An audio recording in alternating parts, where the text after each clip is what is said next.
Buenas tardes.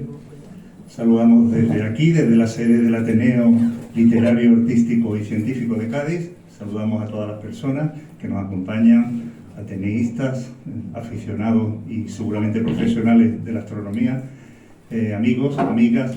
Saludamos también a las personas que están siguiendo y van a seguir esta grabación por nuestras redes sociales.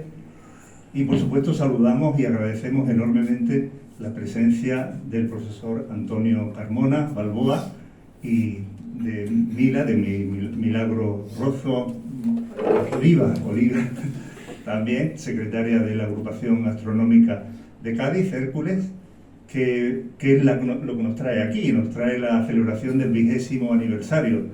Se fundó allá por el 2003, ¿no? Y en este mismo mes de noviembre, ¿verdad? El 1 de noviembre. Entonces vamos a hacer una celebración por todo lo alto con esta magnífica conferencia que seguro que nos va a ofrecer el profesor Carmona. Simplemente decir un par de cuestiones muy breves, pero a contextualizar un poquito, ¿no? La astronomía, prácticamente permítame decir, yo soy profesor de filosofía, un exceso simplemente. La filosofía occidental empezó con el estudio del cosmos y de la naturaleza, de ese universo ordenado, ¿no? Y prácticamente la astronomía fue supervalorada por todos los investigadores antiguos. Por supuesto que eso llegó a Platón, que lo consideró como una de las ciencias principales, y Aristóteles, que formuló el sistema heliocéntrico, que luego tuvo mucho éxito y fue seguido durante casi 20 siglos, ¿no?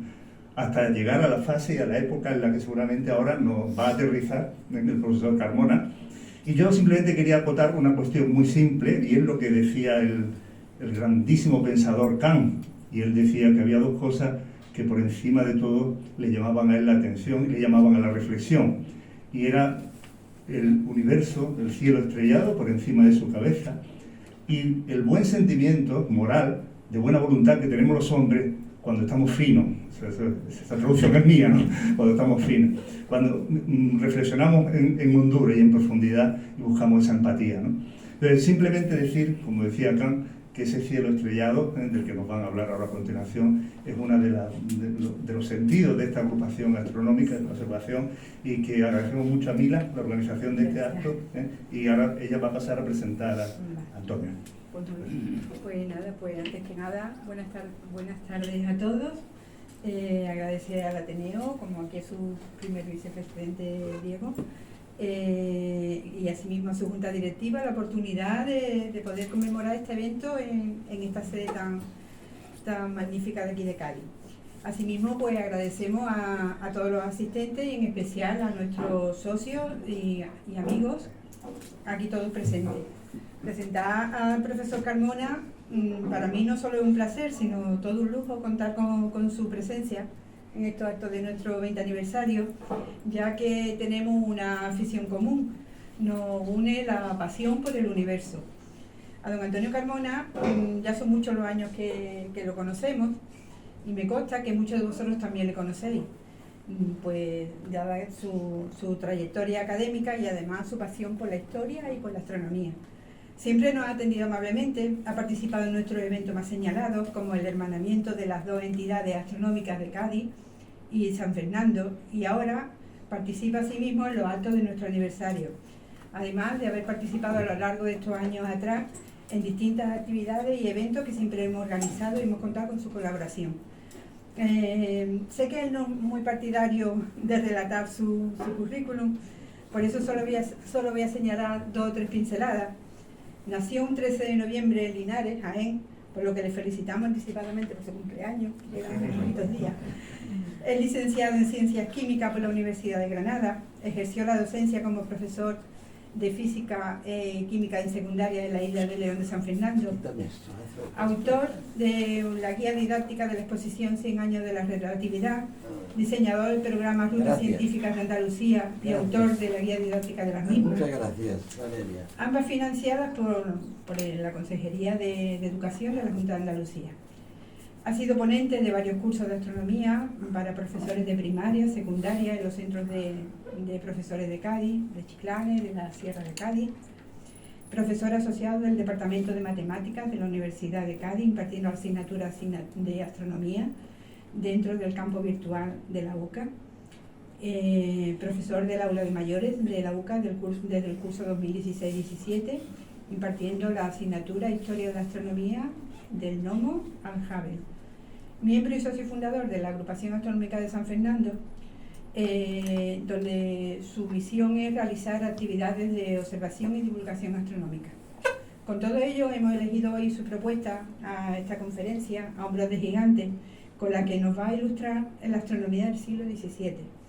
Estamos seguros de que va a constar un evento muy señalado en el aniversario de esta agrupación, que nació de la unión de unos compañeros que pertenecían precisamente a la de San Fernando y que en su día, en noviembre de 2003, decidieron formar una entidad en Cádiz, y que ha llegado hasta aquí no sin dificultades y con los altibajos de cualquier grupo, pero sí siguiendo un camino recto y formal que ha servido para fortalecer, ampliar y consolidar Hércules. Agradecidos a todos los que de alguna manera habéis contribuido a ello, os damos las gracias en un tiempo tan especial para nosotros como nuestro aniversario. ¿Nuestro fin cuál es? Exclusivamente divulgar la ciencia de la astronomía. Esta finalidad nos lleva al estudio, la formación y comunicación a socios y seguidores de esta ciencia. Realizamos actividades y talleres en centros escolares, realizamos convivencia, formación de astronomía, etc. Esta querida afición nuestra nos lleva a estar inmersos en estos aprendizajes tal y como lo hicieron nuestros antepasados. Las antiguas civilizaciones siempre se guiaron por el cielo. Ellos utilizaban las distintas estrellas, asterismos y constelaciones para guiarse para su supervivencia y a través los viajes por el mar a través de los tiempos. ¿Qué ocurría si, por ejemplo, en el horizonte de los tórridos amaneceres del antiguo egipcio aparecía la estrella Sirio? Los egipcios sabían que se aproximaba una buena época. Era la crecida del Nilo, lo que significaba que sus cosechas crecerían y sus vidas mejorarían. Para ello era un símbolo de esperanza y bienvenida de buenos tiempos. Otro ejemplo lo podemos tener en la estrella Espiga o Espica, que es la alfa de la constelación de Virgo, del latín hoja de trigo, nombre que, asignado por los antiguos romanos y otras civilizaciones, era una de las estrellas más brillantes de la bóveda celeste, de pleno verano, y situada a 260 años luz de la Tierra, y que cuando era visible a ellos les indicaba que la cosecha del invierno estaba lista para su recolección. Otro ejemplo serían las Pléyades o M45 de la constelación de Tauro, que es de una belleza exquisita, es un cúmulo de estrellas jóvenes, azules, preciosas, que era utilizado como supervivencia pura. En aquella época, a los jóvenes de las tribus, al llegar su edad de su madurez y tener que asignar tareas para su comunidad, en la noche les hacían distinguir cuántas estrellas divisaban. Si veían un número considerable de ellas, normalmente se suelen ver, ahora vemos 7, que son las más destacadas. Antiguamente me imagino que se verían más porque es un cúmulo que tiene muchísimas estrellas. Pues, como os digo, si veían 7 o más, estaban preparados para la cacería. ¿Por qué? Porque se le presumía agudeza visual. Iban a poder cazar y, por lo tanto, llevar la supervivencia a su comunidad. Si eran menos, ¿qué ocurría? Pues no quedaban descartados. Se le asignaban tareas o de siembra o de cuidado de animales o de labores implícitos para la comunidad.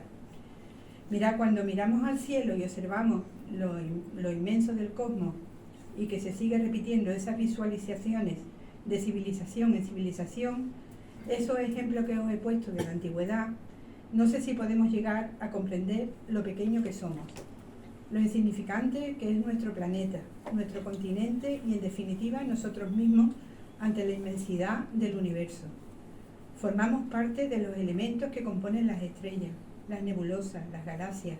Todas forman parte de nuestra vida y nuestros cuerpos están implícitos en ellos.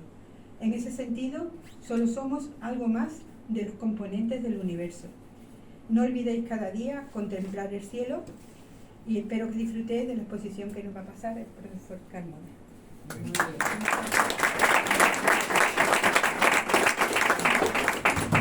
Se me pasó antes saludarles en nombre del presidente, de don José Almenara, que estaba hoy en una reunión, y también saludar al presidente de la agrupación astronómica, de Hércules, David. Gracias por asistir. Pasamos la palabra al profesor Carmona. Antonio.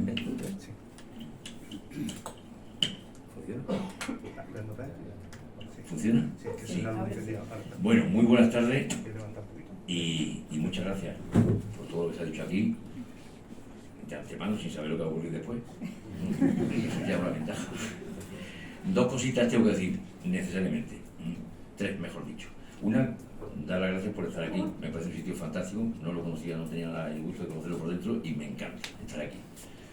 Segunda cosa, que me alegra infinitamente ver a muchos compañeros y compañeras que hemos estado en la hora de mayores, de las cosas que se han dicho en ese currículum supuesto que por ahí, hay varias cosas que tengo especialmente cariño. Primero, que nací en Linares el día 13 de noviembre, que me parece un día estupendo para nacer, ¿no? En segundo lugar, bueno, pertenecer a Isla de León, que me parece un sitio donde he desarrollado mucho tiempo, he dedicado mucho esfuerzo allí y he recibido muchísimas satisfacciones.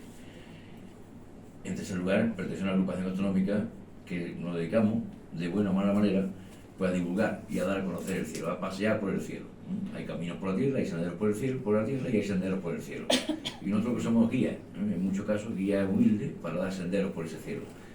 Y finalmente, agradecer la oportunidad y el regalo que me ha dado la vida de estar en el hora de mayores de la UCA, que es realmente una satisfacción tremenda. Bien lo sabéis, los compañeros que estamos aquí, porque realmente me parece una cosa maravillosa, y que no se debe perder jamás esa historia. Ahí hay una energía que subyace y que se ve latente en la aula, y después las relaciones que está ahí, y me ha toda la suerte. Y aprovechando este tema, hablando de esto precisamente, bueno, pues cuando he visto, que me ha dado una alegría tremenda, yo digo, caramba, si me van a escuchar lo mismo otra vez. Porque ha sido todo un poco precipitado, y digo, bueno, pues, ¿qué podemos hablar? Y este es un tema que me gusta mucho particularmente, ¿no? Pero claro, veo la cara y digo, bueno, pues no sé qué vamos a hacer, pero en fin, aquí estamos, ¿no? Y dicho eso, nos metemos ya en faena, ¿no? El motivo de estar aquí y de charlar aquí hoy es hablar, como digo, de un tema que realmente me apasiona, el siglo XVII. Todos los siglos tienen su significación, realmente. Pero a partir del XVII vamos lanzados, bueno, antes dice el XV, el XIV, así, siempre hay un siglo que tiene cosas que aportar, ¿verdad? Pero este es especial, muy especial. Para mí es como un punto de transición absoluto. Hay un antes y un después, en muchos sentidos. El antes es lento y el después viene ya rapidísimo.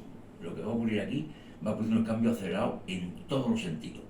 Y eso es lo que vamos a tratar. ¿Qué pasó? ¿Qué ocurrió?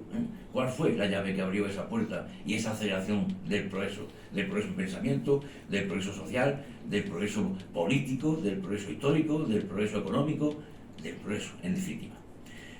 Y me parece que para empezar, el título es una frase que me encanta. Me parece una frase preciosa, a hombros de gigante.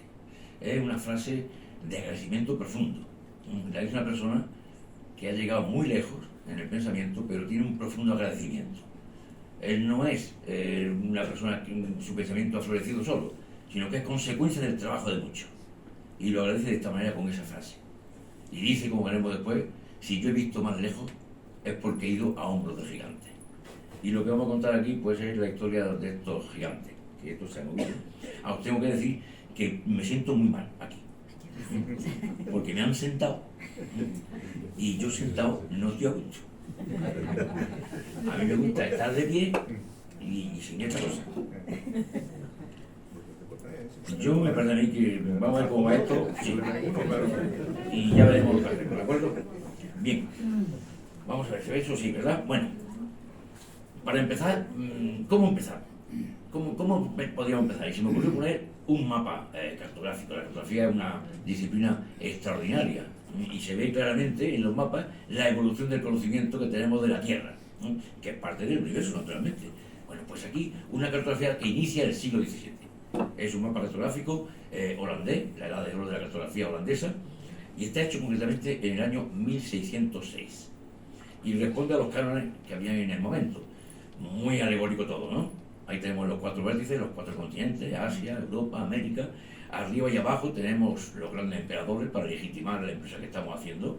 Hay emperadores romanos, emperadores del Imperio Sacro, Imperio Romano. Y luego, a la derecha e izquierda, en los márgenes, pues tenemos una visión casi descriptiva de la geografía y de las costumbres, vestimentas de ciertas personas. Ya tenemos enmarcado la Tierra. Y ahora dentro tenemos geográficamente el contenido, la Tierra. Con lo que se ve en el momento. Y ahí está. Hay unas costas muy bien definidas y hay unos interiores que ya veremos cómo evolucionan en el futuro. Cuando hablamos del siglo XVII, el periodo que va de 1600, de 1601, dicho sea de paso, que es cuando empieza el siglo XVII, 1601, pero en fin, por el año de los redondeces, 1600 a 1700. Casi todo el mundo, cuando nos dicen o recordamos cosas del siglo XVII, recordamos cosas como esta. ¿Qué ocurre en el siglo XVII? ¿Qué ocurrió en el mundo en el siglo XVII? Bueno, pues el Mayflower llega a América, empieza a poblarse el continente americano de los primeros peregrinos que escapan, digamos, de la lucha religiosa en Inglaterra y van a fundar lo que será después Estados Unidos. Francia e Inglaterra colonizan efectivamente todo el territorio de América del Norte, Canadá, la parte de arriba, las provincias por el río Hudson, etcétera, etcétera. Las Provincias Unidas, eso sí tenemos aquí constancia, ¿verdad? Aparte de ganar la Holanda en el Mundial de Sudáfrica, tenemos una larga contienda con Holanda, que viene desde muy lejos. El Duque de Alba, aquí estamos en el siglo XVII, aquí estamos las guerras con todo el imperio de las Provincias Unidas, su separación, etcétera, etcétera. Bueno, la guerra de los 30 años, una cosa fundamental, un hecho trascendente, que va a cambiar el mapa no solamente político europeo, sino casi de relaciones sociales y de relaciones políticas con la Iglesia. La Paz de Westfalia, y la Paz de Westfalia, eso es un tratado de lo novedoso. Prácticamente los tratados que hacemos ahora son casi herederos de la Paz de Westfalia, ¿no? El parlamentarismo inglés, en contrapunto con la monarquía absoluta, un representante por Luis XIV como ejemplo máximo, pero todas repartidas por el continente europeo. España, como hemos dicho hoy, apuntado anteriormente con la guerra en los Países Bajos y con Luis XIV, que nos dejaba tranquilos. Los Austria, es el siglo de la Austria menor en España, después del siglo anterior con Felipe II y con Carlos V. Bien, todo está precioso. ¿Y de las artes y la literatura? Hombre, hay dos figuras señalas. Shakespeare, Cervantes, en 1905 se me ha ido. 1905 lo tengo grabado porque es que es el año de la relatividad. Y en 1605, curiosamente, es la publicación del Quijote. Bueno, pues el Quijote, Descartes, el discurso del método, el empirismo inglés en filosofía, y todo esto, ¿dónde arranca? ¿Y cómo se complementa con la mención artística? El barroco, es el siglo del barroco. He puesto por poner algo, como siempre desconocemos lo que pasa en Oriente, porque parece ser que lo único que existe en el mundo es Europa, y ya está, pues he puesto una referencia pequeña. Ahí tenéis, una referencia simplemente del siglo XVII, el gran imperio mogol en la India, que está mucho más avanzado que lo que estaba entonces Europa en ese momento, y la historia del Sakoku japonés, donde empieza en el siglo XVII el aislamiento profundo de Japón, donde prohíben por ley que entre y nadie salga de Japón. Y eso ocurrirá y será así hasta bien entrar ya el siglo XIX. Bueno, estos son hechos más o menos conocidos por mucha gente, pero muy poca gente ya, si comparamos con la que conoce todo lo que estamos hablando aquí, podría decir, ¿y qué ha pasado con otra disciplina como es la disciplina de la ciencia en el siglo XVII? Y concretamente la astronomía. Y aquí estoy seguro, convencido, de que muy pocos nombres y muy pocos hechos podrían decirse y podrían relatarse. Pues nosotros vamos a hablar concretamente de esa parte, desgraciadamente creo que bastante oculta todavía, de esas personas y de esos hechos que ocurrieron simultáneamente con todo esto que estamos relatando. Y no está mal enmarcar el conjunto de la sociedad, el conjunto de acontecimientos, con el devenir y con el avance científico o con el avance del conocimiento astronómico particularmente. En el siglo XVII se va a producir algo trascendente, la astronomía, que va a repercutir en todo. De hecho, algunas de las cosas que he estado viendo aquí, el barroco es un arte que ancla sus bases ideológicas en la revolución científica que se está produciendo. Se abandonan las líneas rectas del Renacimiento, empieza lo curvo, las curvas se rompen, porque se rompe la estructura mental que había permanecido intacta durante, como bien se apuntaba, casi 2000 años. Así que muchas consecuencias que estamos viendo son, o mejor dicho, muchos de los hechos que estamos viendo son consecuencias justamente de la transformación científica oculta, que poca gente conoce. ¿Qué decir del Descartes y el empirismo? Que ancla sus raíces ¿dónde? En la opinión científica, en la nueva revolución que está surgiendo y que va a surgir a partir de Isaac Newton. Bien, un cuadro que si antes hemos visto lo que está ocurriendo, este cuadro de Rafael nos resume todo lo anterior, ¿verdad? La escuela de Atenas. Ahí tenemos en la escuela de Atenas casi resumido todo el pensamiento filosófico, astronómico. No vamos a reescribirlo el cuadro, para eso hay mil sitios donde se puede escribir, pero queda reflejadito con ciertos personajes el pensamiento astronómico. Y, lógicamente, de ese pensamiento astronómico, pues nos dejan una herencia que está muy viva al empezar el siglo XVII, muy viva. ¿Qué se pensaba al empezar este siglo de cómo estaba constituido el universo? Ahí está, unas cuantas frases, por supuesto, un pequeñito resumen, unas cuantas frases. ¿Cómo era en nuestro universo que conocemos? Bueno, pues estaba anclado fundamentalmente todo en una idea básica, una idea platónica. Y esa idea, qué poderosa fue. ¿Cuánto tardó en quitarse de en medio esa idea? Qué bien estaba eso anclado en el pensamiento de toda la sociedad durante tantos siglos. Y esa idea platónica es que hay dos mundos. Un mundo perfecto, el de los cielos, el mundo suprarrenal, y un mundo imperfecto, el nuestro. Un mundo de orden y un mundo de caos. Y la verdad que cada noche que mira arriba y ve cómo está la cosa y ponerte el diario y dices, pues caramba, Platón lleva razón. Posiblemente. Bueno, pues esa idea platónica de esos dos mundos está fuertemente anclada. Claro, si son dos mundos tan distintos, los movimientos que hay en esos mundos son muy distintos, dice Platón. Entonces los movimientos que están en el mundo perfecto son movimientos perfectos. Y la altura es perfecta. ¿Y qué figura geométrica es perfecta? La esfera, la circunferencia, todos los puntos equidistan del centro. ¿Y qué movimiento es perfecto? El movimiento circular y uniforme. Ya está. Todo lo que ocurre en el mundo supralunar, dice Platón, tiene que ser esférico, circular y con movimiento circular uniforme. Ya está. Y todo lo que es la Tierra, pues vientos, huracanes, tormentas, tsunamis, etcétera, etcétera, en fin, vamos a dejarlo ahí, ¿no?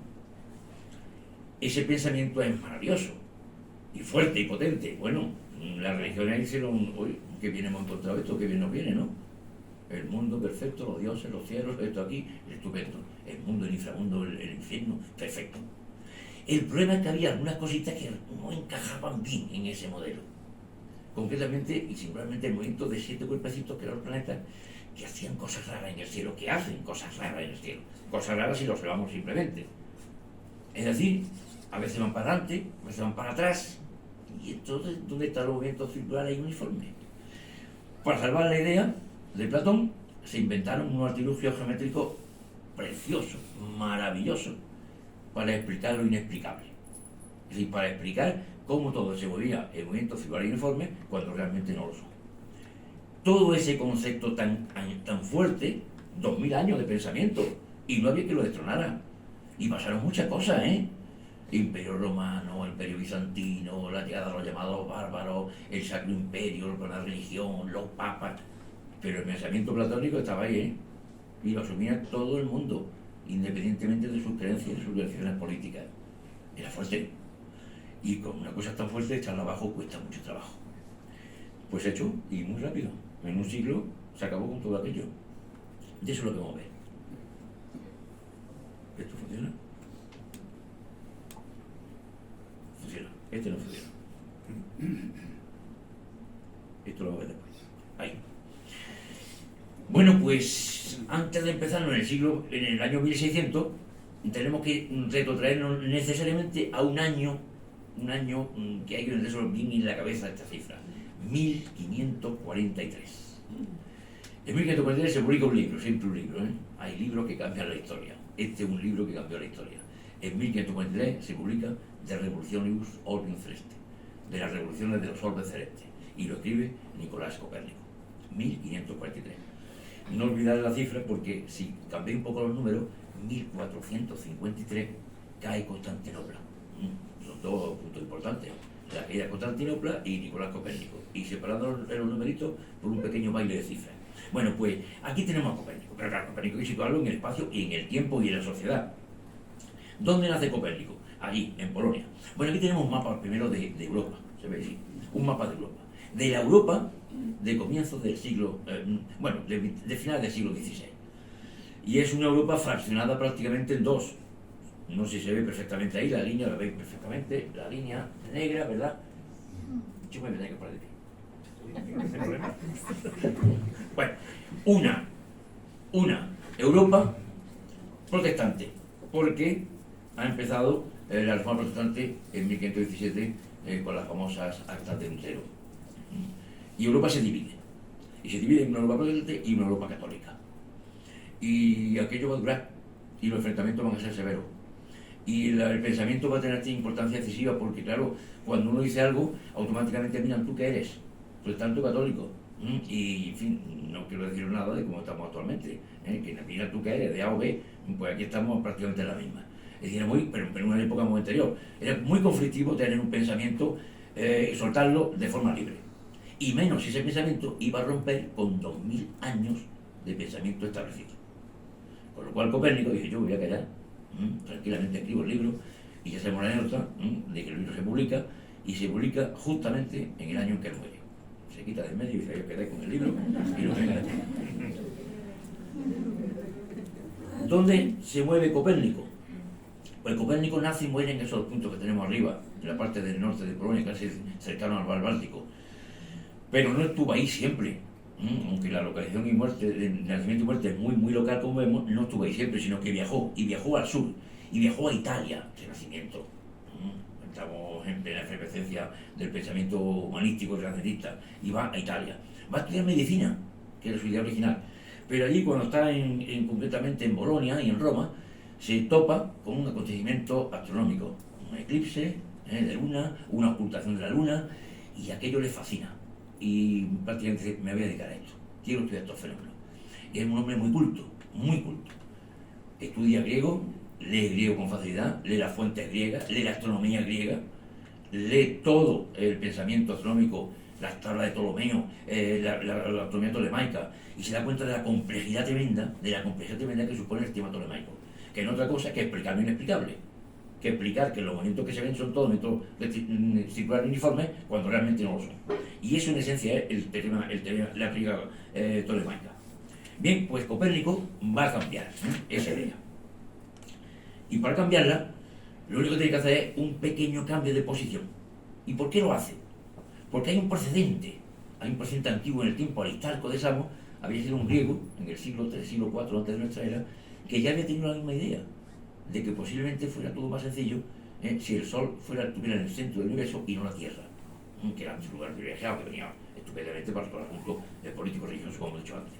Bien, pues Copérnico dice, ¿y si cambio ese punto de vista? Él también es un gran calculador, hace cálculos, no excesivamente complicado, lo podemos seguir, y se da cuenta de que todo es más fácil efectivamente si ponemos el Sol en el centro de su sistema y no la Tierra. Y eso es lo que hace, y ese es el sistema copernicano, dicho muy sencillo, dicho de una manera muy elemental, pero mantiene los movimientos circulares y uniformes platónicos. Eso no se toca. Ahí tenéis el modelo copernicano, circunferencia, círculo, esfera, etcétera, etcétera.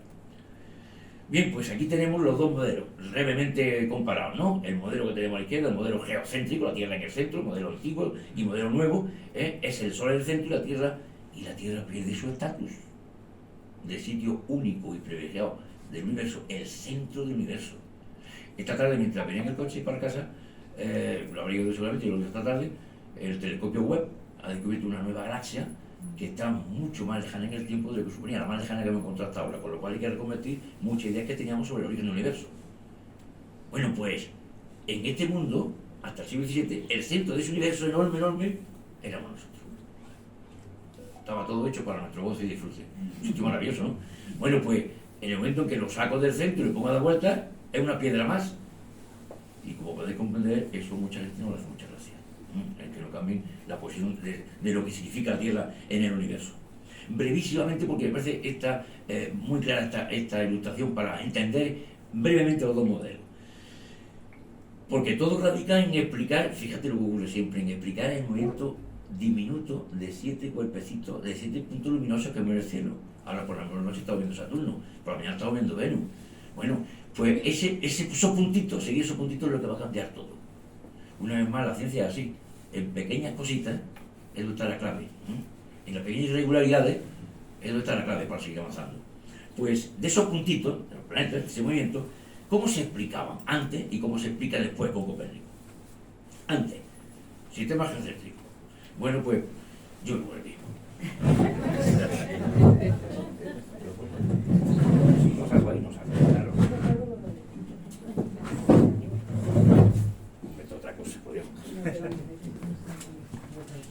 Esto es otra cosa. ¿Me escucháis todo el mundo bien? ¿Sí? ¿Sí? Sí, ¿verdad? Perfecto. Mucho mejor. Bueno, pues ahora que hace falta que funcione esto, funciona. Bien. No, claro, no funciona. Esto va como el ordenador.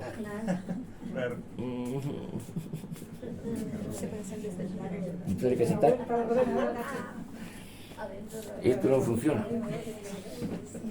Claro, esto no es bueno. Pues nada, mira, esto ya. Como la pizarra, como es una pizarra. Mejor todavía. Aquí tenemos el modelo geocéntrico. ¿Se puede apagar esa luz? El modelo geocéntrico. ¿Qué ocurre? Bueno, pues que un planeta se mueve en movimiento circular uniforme alrededor de la Tierra. ¿De acuerdo? Movimiento circular uniforme. Entonces, desde aquí, ¿qué vemos nosotros? Bueno, ¿cómo se explica movimiento circular uniforme? Decían en la teoría tolemaica. Hacen un invento maravilloso, ¿eh?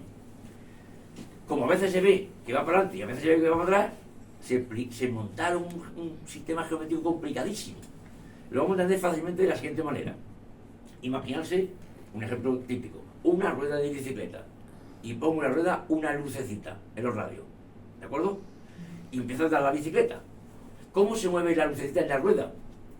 Con un movimiento circular uniforme. Pero como la bicicleta está desplazando, la luz, si pongo una cámara fotográfica, la luz de la lucita que puse la bicicleta, ¿qué hace? Hace esto. ¿Lo vais siguiendo? Hace esto. O sea, a veces va para adelante y a veces para atrás. Para adelante y para atrás. Pues ya está. Eso fue lo que hicieron para explicar el movimiento planetario. Imagina que el planeta se mueve en movimiento circular uniforme en un círculo. Y el centro de ese círculo es movimiento circular uniforme alrededor de la Tierra. Genial. Entonces, desde aquí que vemos lo siguiente. Mira, el planeta va siempre en movimiento circular uniforme. Siempre, siempre. Está en 1. Desde la Tierra lo vemos aquí. Está aquí en 2. Desde la Tierra lo vemos en 2. Aquí. ¿Veis? Lo vemos aquí. Ahora va a 3. Ahora lo vemos de la Tierra en 3. Ha echado para atrás. ¿Lo veis? Y finalmente pasa a la posición 4 y entonces desde la Tierra lo vemos en 4. ¿Qué ha hecho el planeta entonces? Pues lo que ha hecho es 1 y 2, echa para atrás y vuelve a echar para adelante. ¿Está claro? Pero ¿cómo es el movimiento, dicen en el sistema clásico? Circular y uniforme. ¿Cómo se explica eso con Copérnico? Pues con... Claro, no, me voy a tener que sentar. No sé cómo va a salir esto. Aquí hay que dar aquí. Ahí. ¿Cómo se explica con Copérnico? Ahora, el planeta se mueve alrededor del Sol y la Tierra también se mueve alrededor del Sol. Si está aquí la Tierra y está aquí el planeta, lo veo en la posición 1. Siguen avanzando, la Tierra pasa de 1 a 2 y el planeta pasa de 1 a 2. Entonces, cuando estamos en 2, el planeta lo veo aquí. Siguen los dos moviéndose con respecto al Sol. La Tierra pasa de 2 a 3 y el planeta pasa de 2 a 3. Claro, cuanto más cerca estoy, más rápido me muevo, ¿verdad? Recorro más distancia. Entonces ahora, en 3 veo el planeta aquí. Y finalmente paso de 3 a 4 la Tierra y paso de 3 a 4 el planeta. Y ahora veo el planeta en esta posición.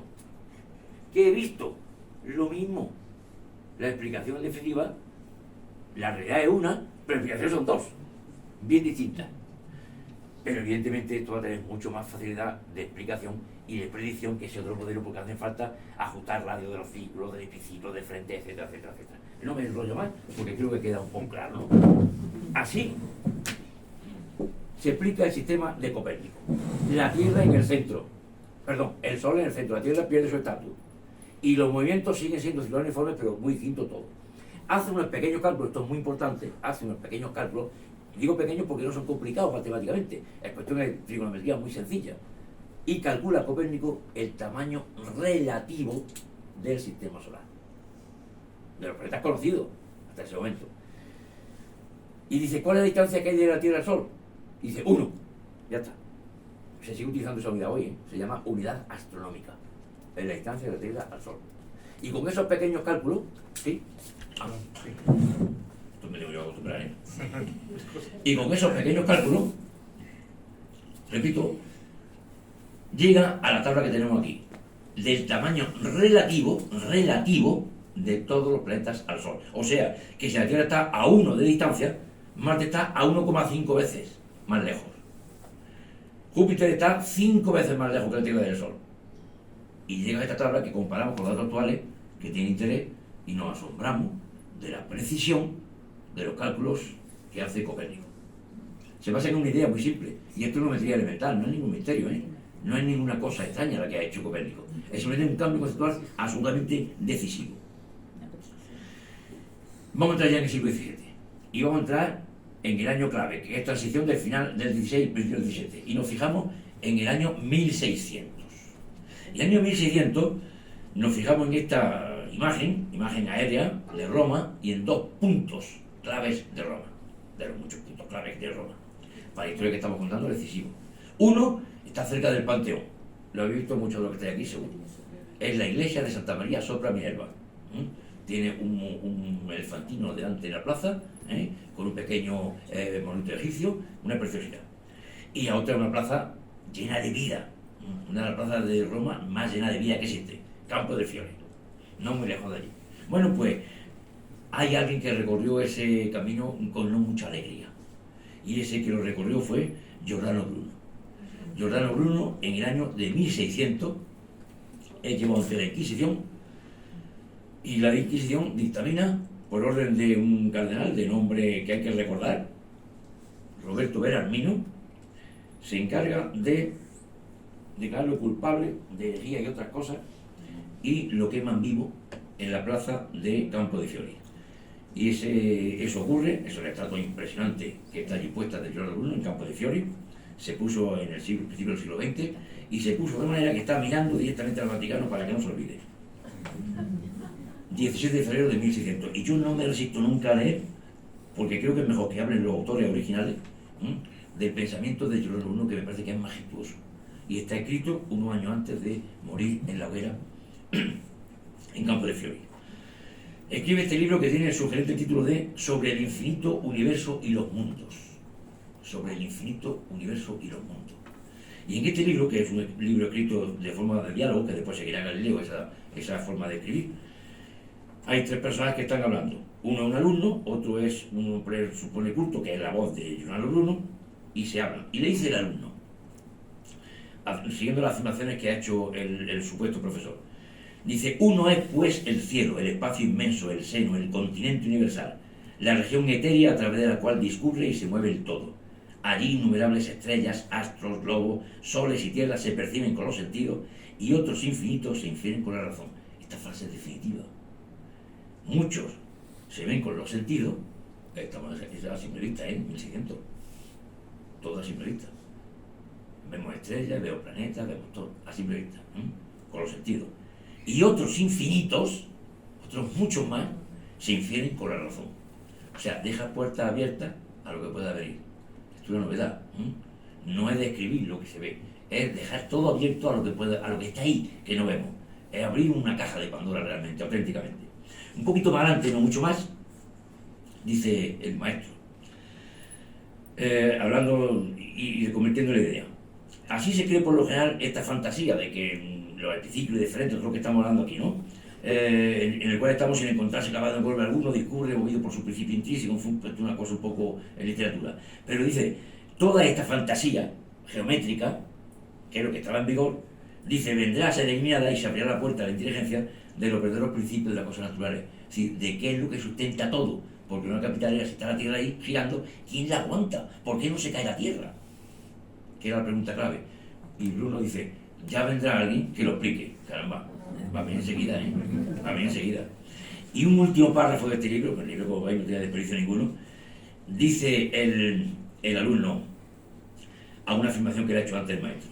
Existen pues innumerables soles, existen infinitas tierras que giran igualmente en torno a dichos soles, del mismo modo que vemos a estos 7 planetas nuestros girar en torno a este sol que está cerca de nosotros.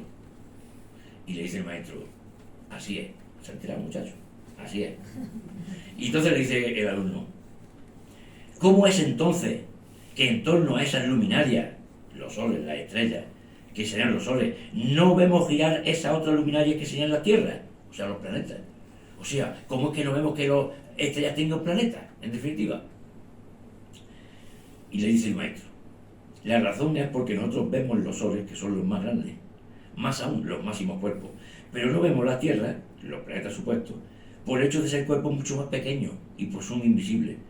Y dice, como tampoco, bueno, está hablando de los exoplanetas, que hoy forman parte de nuestra familia, sé por qué no lo hemos descubierto de esos planetas. Si planetas en otras estrellas, ¿no? Y dice, como tampoco es absurdo, en el año 1600, que existan todavía otras tierras, otros planetas, que dan vueltas alrededor de este Sol y que no son visibles para nosotros. Se está adelantando al descubrimiento de Urano, al descubrimiento de Neptuno, al descubrimiento de los llamados el planeta enano. Es realmente un visionario asombroso, Giordano Bruno. Y los visionarios acaban mal. 17 de febrero del año 1600. Giordano Bruno, dejamos este personaje y nos fijamos en otro, de los gigantes que estamos viendo, ya llevamos dos, que es Tycho Brahe. Tycho Brahe es un personaje singular. Tycho Brahe es un personaje de la nobleza, de la mediana nobleza danesa. O sea, familia acomodada que posee tierra y tiempo. Tierra y tiempo, con lo cual tenemos el resto de los y me puedo dedicar a observar el cielo. Ve un eclipse de sol en su juventud, esto sí es norma casi en mucha gente, y se queda prendado. Dice, yo me quiero dedicar a esto. Se puede dedicar a lo que quisiera, tenía tierra, dinero y tiempo. Y se dedica efectivamente a la astronomía. Y como era la familia pudiente, pues el rey, Federico II, creo que se llamaba, de Dinamarca, le dice, mira, aquí como tenemos 500.000 islas, entre Dinamarca, Suecia y en el Báltico y Alemania, una chiquitita para ti. Así, ahí, para ti. Y allí se va a Tycho Brahe y monta el primer observatorio astronómico del mundo occidental. Ahí, ese Uranibor. Claro, musa de astronomía Urania, Uranibor. Ahí está la ciudad de Urania. Y este es el observatorio de Tycho Brahe.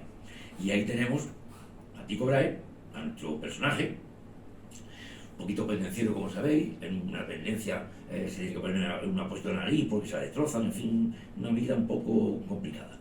Y ahí Uranibor construye elementos de medición astronómica con los elementos, con los materiales de la época. Maderas, metales y se acabó. Y no hay más. Y no hay más. Y con esos instrumentos es con lo que va a hacer las mejores medidas que se han hecho jamás sin telescopio. Las mejores medidas de posiciones de astros y de distancias entre estrellas y planetas, por ejemplo. Fundamental para ver cómo cambia la posición y calcular velocidad de movimiento, etcétera, etcétera, etcétera. Con ese instrumental trabaja Tycho Brahe. Son instrumentos de gran calidad, punto primero, de gran precisión y de gran tamaño, importante. Porque claro, al ser de gran tamaño, puede hacer sus divisiones dentro de la escala y tener mucha mayor precisión en las medidas. Ese fue el gran éxito de los aparatos instrumental que trabaja Tycho Brahe. De hecho, el más famoso de todos, imagen repetida hasta la saciedad, es el gran cuadrante mural, 2 metros de diámetro, de radio. Imaginarse lo que es el cuadrante, Ahí tenemos una imagen típica donde está Tycho Brahe observando, entonces observa y tiene que tener ayudante porque él va cantando las posiciones y alguien tiene que ir anotando. Y es una pintura muy alegórica donde está representado todo el instrumental científico que tenía a su disposición, científico entre comillas, Tycho Brahe. Claro, en ese cuadrante, como digo, las subdivisiones son de grados, minutos, incluso segundos de arco. Y tienen medidas muy precisas. Sobre todo, dedica su atención al movimiento de un planeta, de Marte. Porque Marte tiene varias ventajas a la hora de observarlo. Primera, que cambia muy claramente de brillo. Cuando está en oposición, cosa que ocurre cada 2 años y pico, va al cielo y ve un punto rojo, que es que se ve rojo, de ahí el nombre. Es Marte. Después disminuye mucho el brillo cuando pasa de la oposición cuando está más cerca a nosotros. Y eso ocurre cada 2 años y poco. O sea, cada 2 años y poco tengo otra vez repetición de la jugada. Fantástico. Júpiter tarda 11 años en repetir la oposición y Saturno 30. No da tiempo a hacer 2 observaciones de Saturno, lo haces tú de oposición. Pero de Marte sí puedes hacerla. Se dedica a observar Marte. Y mide con absoluta precisión para la época, las mejores que se han hecho jamás en la historia, si te lo repito, los movimientos de Marte. Él es un gran, diríamos hoy, físico práctico, pero es un mal físico teórico. Y realmente ahí va a patinar. Pero va a tener suerte, mucha suerte. Ahí tenemos una visión del cielo, de una zona que se ve fatal. Bueno, está nublado. De una constelación que es una constelación otoñal, que se ve ahora esta noche perfectamente. Aquí en Cádiz tenemos ese cielo mirando hacia el mar, que es realmente una delicia. Bueno, pues ahí, esta se ve mirando hacia el norte, está Casiopea. Y Casiopea no sé si se ve ahora mejor. Casiopea, esta es la figura alegórica de Casiopea, la reina Casiopea, reina de Etiopía. Bueno, pues ahí están las estrellas que forman el asterismo, es decir, lo he puesto demasiado rápido. Las estrellitas que forman el asterismo, es decir, el dibujo, esa especie de W, que es Casiopea. Que si ahora creo que se ve ahí. No, no se ve. Es que estoy dando para atrás. Ahí, ¿ves? Ahí se ve esa especie de W o M, depende cómo gira. Cuando está por debajo es una W, cuando está arriba es una M, ¿verdad? Bueno, pues ahí está Casiopea con los nombres. Identificativo el nombre, Kaf, la cabeza, de la reina Casiopea. Rukab, Rubak, la rodilla, un nombre árabe. Una magnífica herencia que nos dejaron los árabes. La rodilla de la reina Casiopea. De manera que si vemos aquí, en comparación, la figura de... No sé si se ve bien. Sí. Sí se ve bien. Pues veis ahí, Rukab, que es la rodilla, efectivamente, ¿verdad? De Casiopea. Bien. Una fecha clave. Ese dibujo es de Tycho Brahe. Ese dibujo lo hace Tycho Brahe. Y está ahí dibujada Casiopea. Vamos a añadir un poquito para ver Casiopea. Y ahí tenemos la M, en este caso lo he puesto de esa manera, con la M, y ahí tenemos Casiopea. Observa que, bueno, no sé si puntero aquí, ya voy de esa manera. Observa en la diapositiva que están las estrellas y fíjate que pone Genú, la rodilla de Casiopea, ¿de acuerdo? Y veis perfectamente que se ve arriba A, Caput, Casiopea, que es la cabeza de Casiopea, y Sedar, el pecho, en la B. Es que he visto antes, Sedar, están nombradas las estrellas, ¿verdad? Pero en ese dibujo de Casiopea hay un punto que destaca claramente, muy fuerte, que allí lo he puesto también destacando en la posición que ocupa dentro de la constelación. ¿Qué es eso? ¿Por qué pinta Tycho eso? Pues lo pinta, y ahí tenéis las palabras textuales de Tycho, escritas en su libro. Ve una estrella nueva ahí en Casiopea. De manera que Tycho sale el año de 1532, y lo dice claramente, el mes de noviembre, mira por dónde, en el día 11 de noviembre, al principio de la noche, lo está tratando claramente, ¿verdad? Y él dice, lo veis ahí, lo podéis leer, que observa el cielo y lo conoce perfectamente, porque lo observa todas las noches. Como nos pasa, lo que nos gusta el cielo. Sale y mira, es instintivo, tienes que mirar. Es como decretar tu orden, ¿vale? De acuerdo, lo puedo contar, ¿no?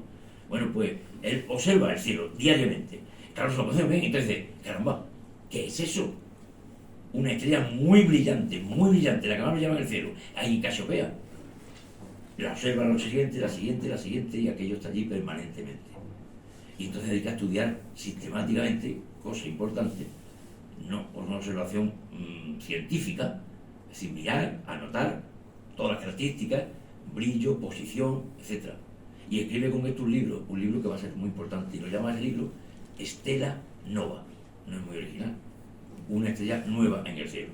Lo que él no sabía que lo que no era una estrella nueva, era una estrella que estaba muriendo. Pero eso vendrá después. Bueno, pues ahí, con ese libro, aparece algo que rompe completamente la idea platónica de la perfección. Porque la perfección no admite irregularidades.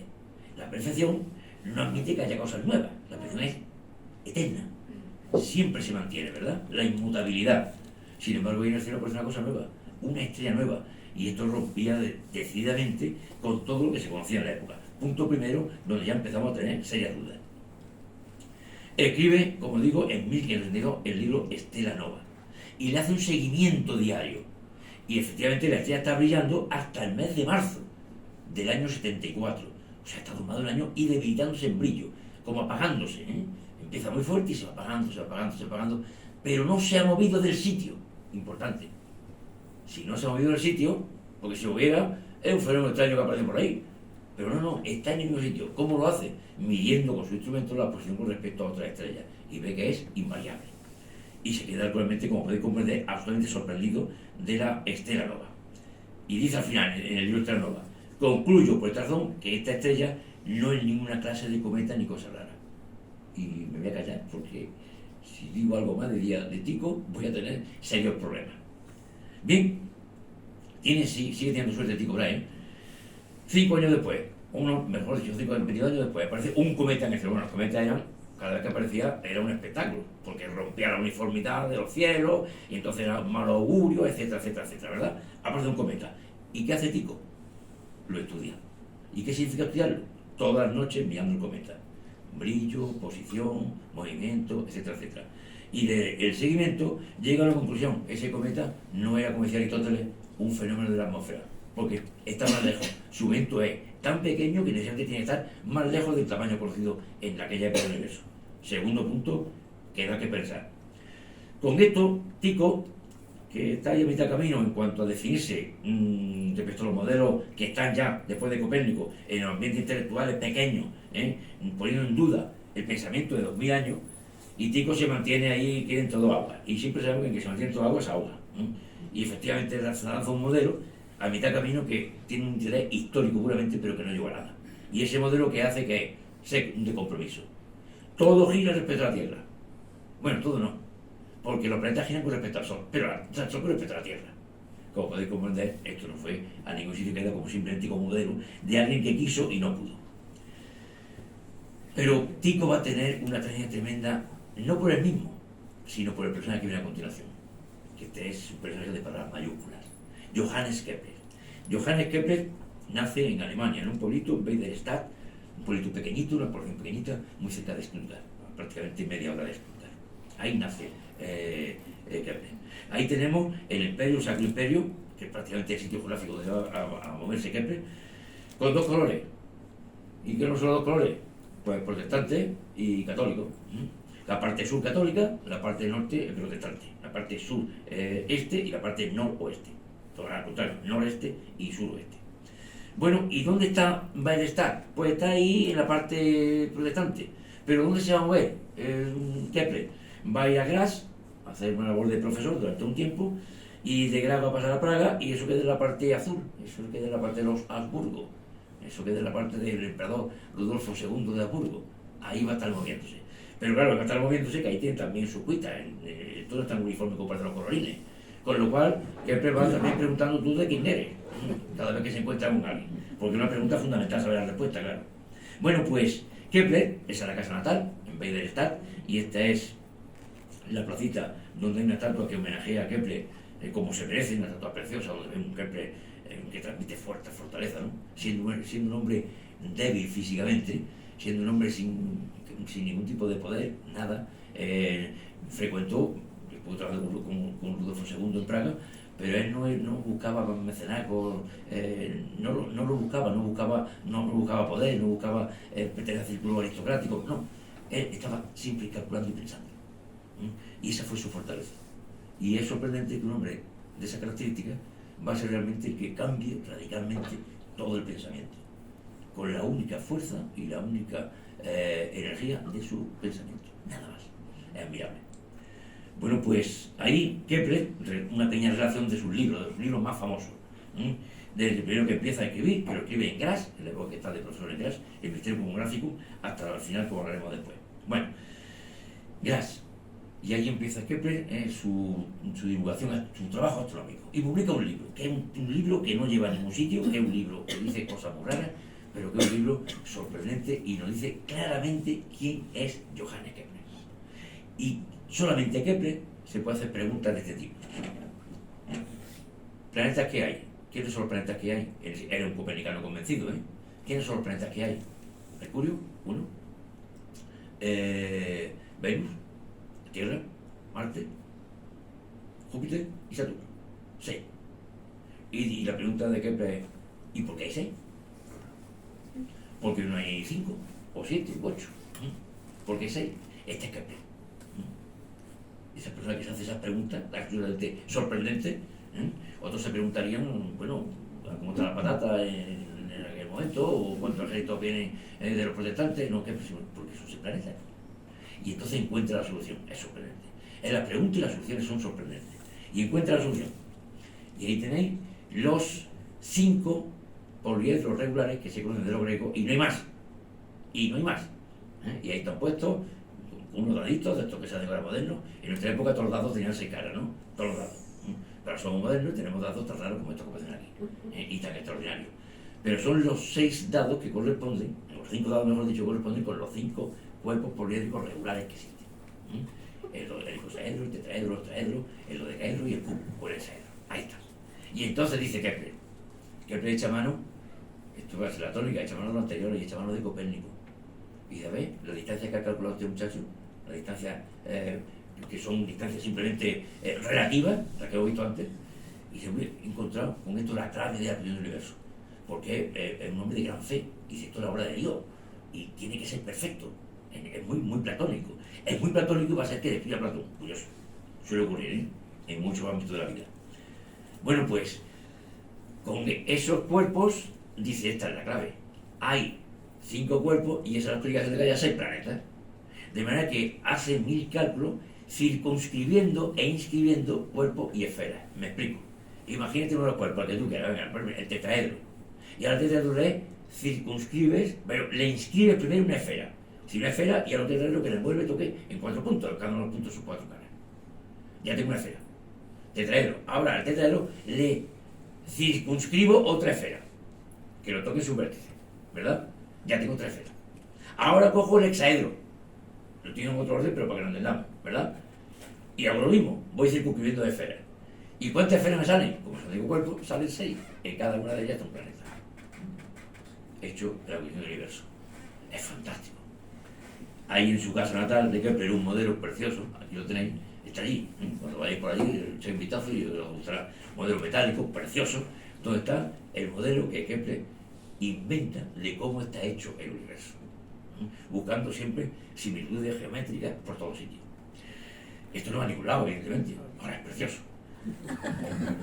Y esto llega a manos de Tycho Brahe, que está en Praga, porque cuando caen en desgracia, la familia del rey y el rey mismo en Dinamarca le dice: desmonta esto que te tienes que ir de aquí. Y entonces Tycho se va y lo acoge un personaje singular, Rudolfo II, que se llama de él mucho tiempo, en Praga, que acoge a quiromantes, burgos, artistas, todo tipo de gente rara y extraña, la acoge en su corte Rudolfo II. Y entre esa gente extraña recoge a Tycho Brahe y lo nombra astrónomo real. Y está poco tiempo ahí en Praga, va a estar 2 años nada más, pero que 2 años. Porque en esos 2 años ve este dibujo, este libro, y dice: ¿quién ha escrito esto? Este hombre tiene que venir para acá. Y llama a Kepler. Kepler, que estaba de niño hasta aquí, en el colegio de Graz, se va rápidamente a trabajar a Praga con la ayuda de Kepler. Y Kepler coge, cuando muere Tycho, Rudolfo II lo nombra a él astrónomo, y coge los datos observacionales de Tycho, que eran precisos, punto muy importante, lo que tenía Tycho, coge las observaciones de Marte, y con ello va a hacer maravillas, con esos datos, porque si Tycho era un gran observador y un mal teórico, Kepler era un pésimo observador, pero un excelente, no teórico, sino imaginativo. Y esa conjunción de esos dos personajes va a ser definitiva. Bueno, pues Kepler además tiene la fortuna inmensa de que en el año 1104, un poquito después del que hemos visto, 1572, en la cuestión de Ofiuco, va a haber también una estrella nueva. Claro, es curioso que ya lo hemos visto más. En nuestro sistema, en nuestra galaxia no hemos visto más. Hemos visto muchas más. Ve otra estrella nueva. Y naturalmente escribe de nuevo sobre la estrella y la sigue permanentemente.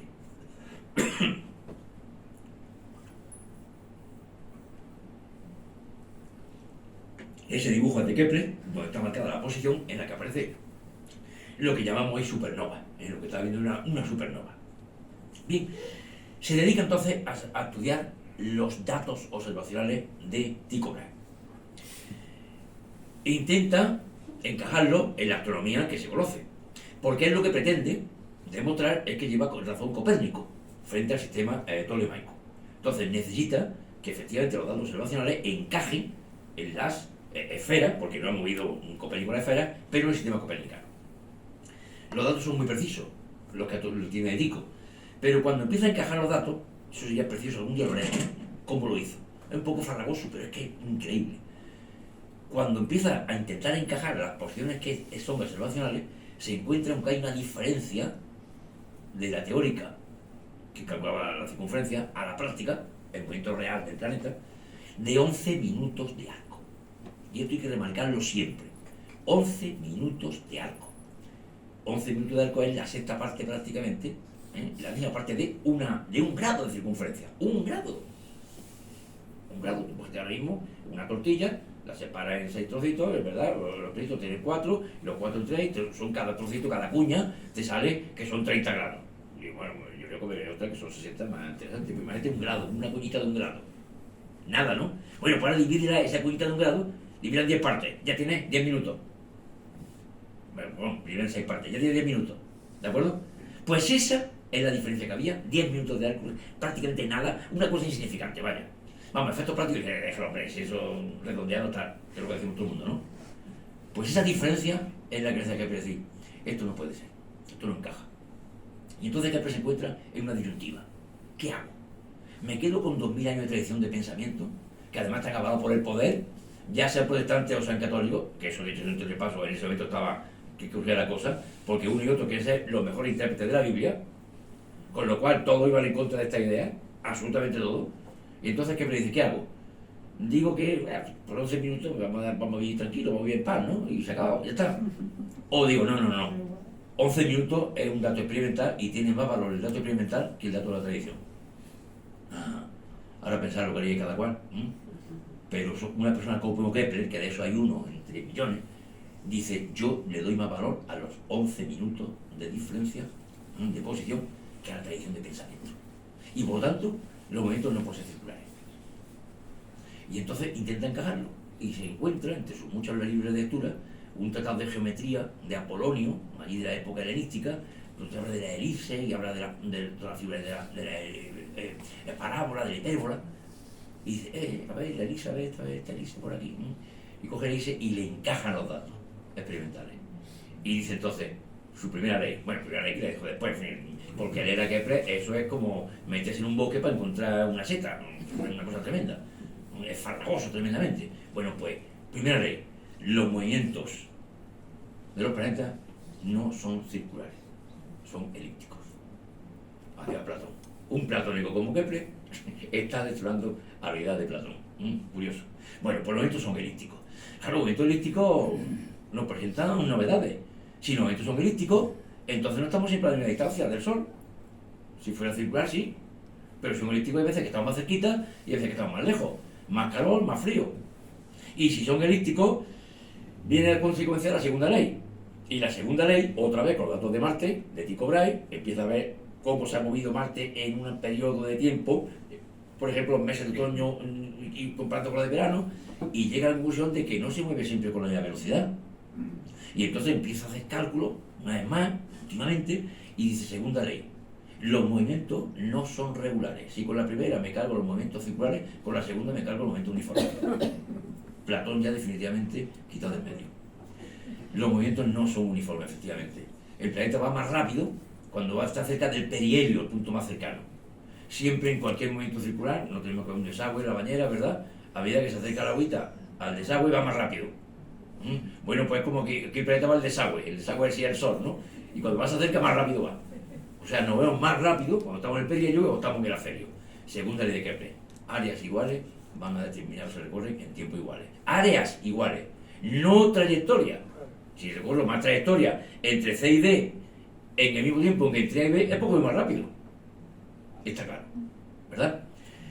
Esto va a tener una implicación tremenda, porque ahora hay que decir que todo esto es empírico. Es empírico, el único que ha hecho es coger los datos observacionales y ver lo que dan aquellos, pero nada más. Pero no hay nada detrás, teórico, no hay explicación de esto. La explicación va a venir después. Y explicar esto va a ser complicado, esta ley concretamente va a ser muy complicada. Porque áreas iguales, si fueran los áreas triángulos, bueno, no hay problema ninguno. Triangula y siempre puedes trazar una línea nueva con un triángulo más chiquito, etcétera, etcétera, etcétera. Pero si una línea es curva, ya no puedes calcular exactamente. Porque una de los lados del triángulo es curvo. Luego hará falta una matemática nueva para explicar áreas donde los lados son curvos. Ahí vendrá quien tiene que venir en su momento, naturalmente, y será fundamental para poder explicar el porqué de esta segunda ley de Kepler. Si con esto no tenemos bastante, aquí viene la tercera. ¿Vamos al tiempo? Bien, pues aquí viene la tercera. Bien, pues lo dejamos aquí. Aquí viene la tercera. Y dice Kepler, voy a coger los datos que conozco de Copérnico, de la distancia relativa. Y voy a coger lo que sabemos desde Grecia antigua, de los periodos, es decir, cuánto tiempo tarda cada planeta en dar vuelta al Sol, que eso es bien fácil, pues nada más que por 6 años tras año, ves cuándo llega Júpiter a Sagitario. Ha llegado Sagitario, venga, anota. Ha llegado otro año, anota. Y ve el tiempo que ha tardado y ya tiene los periodos. O sea, eso es fácil, ¿verdad? Ya está. Bueno, pues empieza y dice Kepler, una idea muy importante, dice Kepler, si todo se mueve alrededor del Sol, algo tiene que salir del Sol. Y tiene que tener relación con el Sol, los planetas. Luego, el tiempo que tarda y la distancia tienen que estar relacionadas, porque en definitiva el Sol es la causa de que se muevan los planetas. La idea fue básica y fuerte. Y entonces empieza a hacer cálculos, ajustes, para ver si encuentra alguna relación entre el tiempo que tarda un planeta en dar la vuelta al Sol y la distancia a la que se encuentra relativa que había medido el Copérnico. Y la encuentra. Y ahí tenéis la tercera ley de Kepler. La tercera ley de Kepler dice que cualquier cosa que sea con respecto a otra, el cuadrado de su periodo con respecto al cubo de su distancia es constante. O sea, para todo el planeta se cumple eso. Si tú divides el cuadrado de lo que tarda cada planeta en dar una vuelta al Sol entre el cubo de su distancia, sale siempre el mismo número. Efectivamente, ahí lo tenemos. Tercera ley de Kepler. Y ahí se queda, Kepler. El padre decía, pues ya, ¿no? No. Kepler insiste. Y dice, voy a publicar unas tablas astronómicas. Esto es muy importante. Hoy se sigue haciendo, el Observatorio de San Fernando, que tenemos aquí al lado, publica sus tablas astronómicas sistemáticamente, como todos los observatorios del mundo. Tablas astronómicas donde se predice qué va a ocurrir. Los libritos famosos de efemérides, donde lo dicen que va a ocurrir este año, que viene, dónde está Júpiter, en qué casito, dónde está todo el mundo. Está todo el mundo localizado, dónde está todo el mundo. Bueno, pues, ¿qué dice? Voy a hacer unas tablas. Pero unas tablas, por primera vez en la historia, con la astronomía de Copérnico. Son las primeras tablas astronómicas predictivas que se hacen usando la suposición de que es el Sol el que está en el centro y no la Tierra. Eso es un valor tremendo. Esa es la prueba del algodón, ¿verdad? Si esto funciona, está aquí. Si la astronomía de Copérnico funciona. Esa tabla se llama tabla Rudolfinas, en honor a Rudolfo II, que era el rey que estaba ahí, el proyecto mío, que bueno, un día hablaremos de ese personaje. Y escribe esas tablas. Y en esas tablas hay dos cosas sorprendentes. Ya hay telescopio, ¿eh? El libro de Astronomía Nova, donde está la ley de Kepler, las dos primeras, se publica en 1609, año mítico, 1609. Y hay telescopio. Y dice Kepler, según mis tablas de Copérnico y mis suposiciones de órbitas elípticas y con movimiento no uniforme, que todo eso va en las tablas, dice, va a pasar en tales años Venus por delante del Sol. Sin telescopio no se puede ver. Venus pasa delante del Sol como pasa la Luna y es un eclipse. Claro, si pasa Venus delante, digo, no lo eclipsa, porque Venus es muy chiquitito y el Sol es muy grande, aparentemente, claro, realmente también, pero aparentemente mucho más. Es como si, siempre pongo el mismo ejemplo, que tiene un foco tremendo, imagínate el foco más grande del mundo y pasa un mosquito por delante. Pues no lo ve el mosquito, porque el foco es muchísimo más grande, ¿verdad? Pero dice que pero va a pasar, va a pasar por ahí. Si a simple vista no se puede ver nunca en la historia, pero aquí hay telescopio, alguien apunte y lo podrá ver. La predicción es fortísima, pasar por delante del Sol, Mercurio y Venus. Y no solamente tiene que pasar, sino que da fecha. Dice, Venus va a pasar por delante del Sol en estos días, en estas fechas. Eso es jugársela. Ahí está. Naturalmente, como podéis comprender, en 1631 todo el mundo pendiente, a ver, con los telescopios enfocando, a ver qué pasaba. Estaba nublado, no se pudo ver. Hubo que esperar más tiempo. Y aquí, afortunadamente, por eso pongo aquí más resaltado, aquí afortunadamente, pues he puesto en amarillo una fecha. Bueno, esto da para mucho juego, porque para comprobar estas transiciones, entre otras cosas, James Cook descubre Australia en uno de los viajes de exploración para ver un tránsito de Venus. Eso es otra historia. 8 de junio del 2004, está en amarillo. ¿Por qué está en amarillo? Porque se veía en Cádiz. Entonces, el 8 de junio del 2004, en este caso en Chiclana, ahí fue un día maravilloso, a las 8 de la mañana, en punto, sacamos los telescopios y nos fuimos a lo que es el mercadillo, que era además un día del mercadillo, a sacar los telescopios para ver el tránsito de Venus, como había predicho Kepler muchos años antes. Y fíjate que está el telescopio casi horizontal, porque está el Sol saliendo por el horizonte prácticamente. El tránsito duró toda la mañana. De manera que abrazó la mañana, pasó mucha gente por ahí y ahí tenéis a Venus pasando por delante del Sol, del disco solar. Tal y como había predicho Kepler en sus tablas rudolfinas. Bueno, naturalmente, como podéis comprender, cuando esto se vio en su momento, dijeron Kepler lo que tú digas. Ya, a partir de este momento no hay más que hablar. ¿Ya está? Bueno, pues hemos visto dos gigantes. No han quedado más gigantes por ahí en medio. Pues sí, porque la verdad es que me he excedido. Yo pido disculpas, pero me he excedido. Bien, pues ya con esto, ahí tenéis otra imagen, ya va adelante la mañana. Fíjate ahora que está el telescopio prácticamente arriba, que ha pasado la mañana, y ahora que voy en el telescopio siguiendo al sol, naturalmente. Y ahí, no sé si se ve bien, está el último puntito tocando, ¿veis? En la parte izquierda está tocando el disco solar, y ya se acabó el siguiente tránsito fue en el 2000, por ahí, 12, pero desgraciadamente ese no se vio por aquí, se vio en Australia y en el Hemisferio Sur. Y del siguiente, no me hablo porque el siguiente no lo vamos a ver. O sea, que no, y bueno, pues no hemos quedado aquí, simplemente una cosita nada más, ya está, por lo menos. Así empezamos y después de esto, de lo que hemos visto ahora, hasta aquí, queda por ver, quedan las explicaciones, que es nuestro amigo Newton, claro, y Galileo por medio, cuidado. ¿Qué ha pasado aquí? De lo que se sabía, con lo que empezamos el siglo, ahora estamos en 1630 prácticamente, en mitad del siglo, claro, la final. Pero hemos avanzado mucho, fíjate en poco tiempo que se ha avanzado. ¿Qué ha pasado aquí? Pues ha pasado que hay que tocar esto, hay que tocar lo que damos por sentado, de manera que afirmaciones como que estaban ahí, pues las tenemos que ir necesitando. Hemos llegado a una, la Tierra inmóvil, no, la Tierra no está inmóvil, la Tierra se mueve y se mueve a 100.000 km por hora, Nos vemos todos a 100.000 km por hora alrededor del Sol. No está mal, la velocidad que llevamos. Los cometas en el mundo supralunar y tal, no, tampoco. Bueno, y la anterior, que era cuál, la que había anterior. Los movimientos planetarios, orbitación, adiós Platón. Está con mucho sentimiento, le decimos adiós Platón, y se tiene aquí también esa afirmación. Que los cometas se producen en el mundo solar después de las observaciones de Tycho, que observó. Los cometas no son, por supuesto, ni mucho menos de ese mundo. El universo es finito. Bueno, después de Copérnico hay un personaje interesante, es inglés, Digges. Y Digges hace el que divulga la astronomía copernicana, ¿cómo se diga? El que divulga la astronomía copernicana, el que te he visto. El que divulga la astronomía copernicana en Inglaterra. Pero se toma una licencia, los ingleses siempre toman muchas licencias. Y se toma una licencia importante. Si comparamos este dibujo con el de Copérnico, que son iguales excepto en una cosa. Y es que Digges, la última esfera, la de las estrellas, no la deja cerrada, la abre. Y entonces hay estrellas por todos sitios.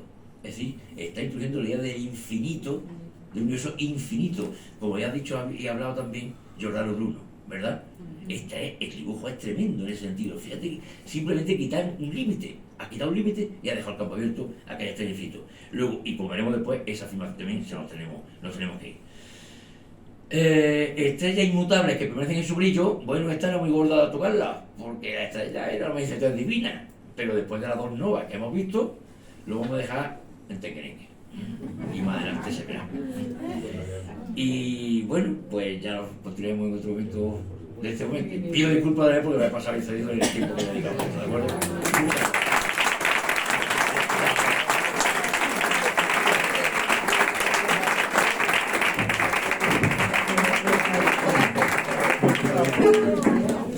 Hay un segundo. Muchas gracias, Antonio, muchas gracias, profesor Carmona, por esta magnífica lección de historia de la astronomía, además perfectamente contextualizada y con mucha simpatía, con mucho conocimiento y muy agradable, ¿no? Evidentemente está claro, si no hemos quedado en 1630, que tendrás que venir de nuevo a completar el siglo. Cuando quieras y como quieras, ¿vale? Sin problema ninguno. Estaríamos toda la noche escuchando. Ah, bueno, perfecto. Además, simplemente por deferencia, ella... Vamos a dar un detalle, porque por lo menos por la atención que siempre tienes con nosotros y con la agrupación, para que nos tengas de recuerdo de esta noche. Muy bien, muchas gracias, muchas gracias.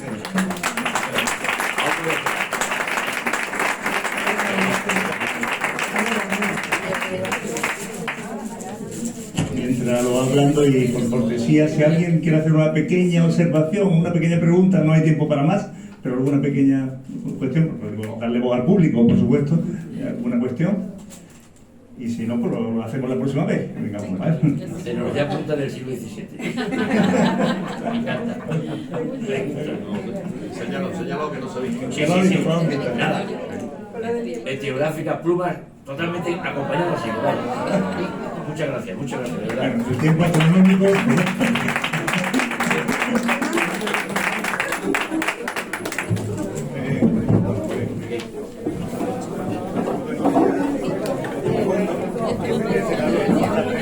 Vale.